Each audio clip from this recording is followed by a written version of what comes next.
So I'd recently finished restoring an old BSA 650 Gold Flash, and I was looking for my next project. I wanted an MG for a long time, but couldn't really find one, and then found this one at an auction and managed to pick it up for a half decent price. So we went down to the auction house, loaded her up, got her back into the garage with a bit of help from one of my friends, and then started the survey and strip it out and clean it up. And, here you can see some of the pickies. It's a fairly ordinary condition, I have to say. Some areas where you expect it to be rusty, it wasn't, and other areas where you sort of didn't expect to be rust, it was. Um, but most of it's there. I think the only thing that really isn't there is the seats.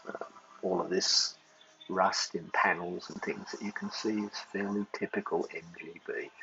Um, this one's obviously someone's had a crack at doing their own repairs. I'd say they started and then got bored and then abandoned it in the yard, because it certainly hasn't been undercover. Some of the repairs that have been done are very ordinary, and if you look closely, like here, you see there are no split pins in any of the pivots and things, so I suspect that it's just sort of been slapped back together in order to sell it off at the auction.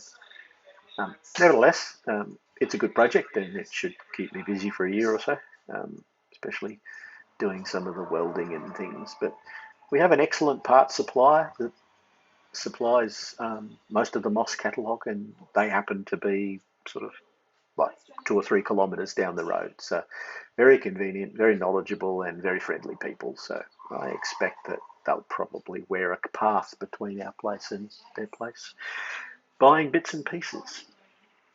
So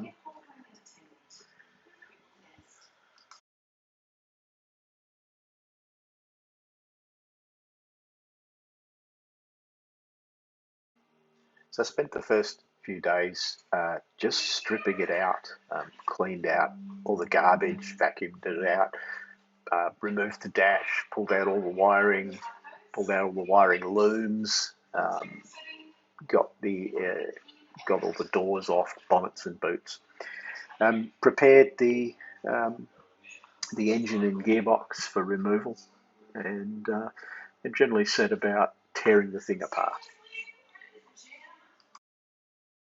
So the next step is to remove the gearbox and engine, which I chose to bring out of the whole assembly. It's pretty easy. Undo the gearbox mounts, undo the engine mounts, pull the gear stick out of the gearbox, and that lets the whole assembly swing forward. However, I could not get that gear stick to come out of the gearbox. It was seized in there. So eventually, after a bit of brute force and ignorance, I managed to get it out, which let the engine come forward. And once I'd done that, it extracted pretty easily. So I dumped the engine and gearbox onto the floor in the corner of the shed, stuck it under a tarp. It'll probably be about the last thing that I actually do, so it can sit there for now. So on to completing the disassembly and then some de-rusting and repairs.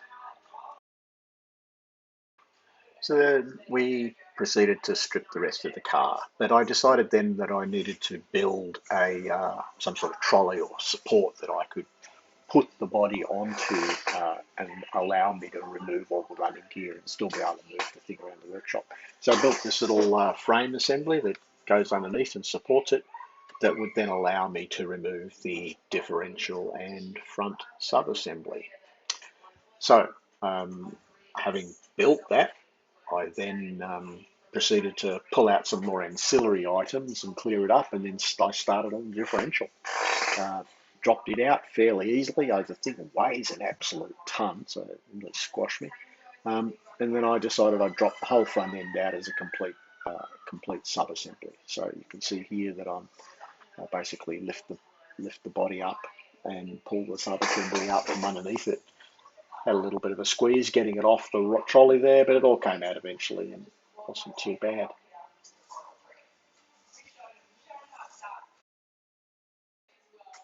So as you can see, there's a fair bit of rust in this. I mean, it's not cosmetic, it's fairly major rust, but it's not hugely structural. And the MG is pretty good. You can buy most of the panels and repair pieces. So it's pretty easy. Well, I won't say easy to rebuild, but it's certainly possible with a little bit of welding skill.